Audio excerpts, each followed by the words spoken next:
नमस्ते. माझं नाव संतोष सावंत, राहणार निंबळक, तालुका तासगाव, जिल्हा सांगली.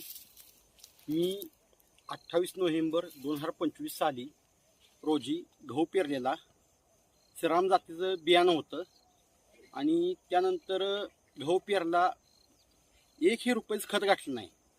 ॲग्रो बुस्टर AMPL कंपनीचं ॲग्रो बुस्टर फवारणी केली. 2च फवारण्यात एवढा गहू आलाय जबरदस्त की बोलायचं काम नाही.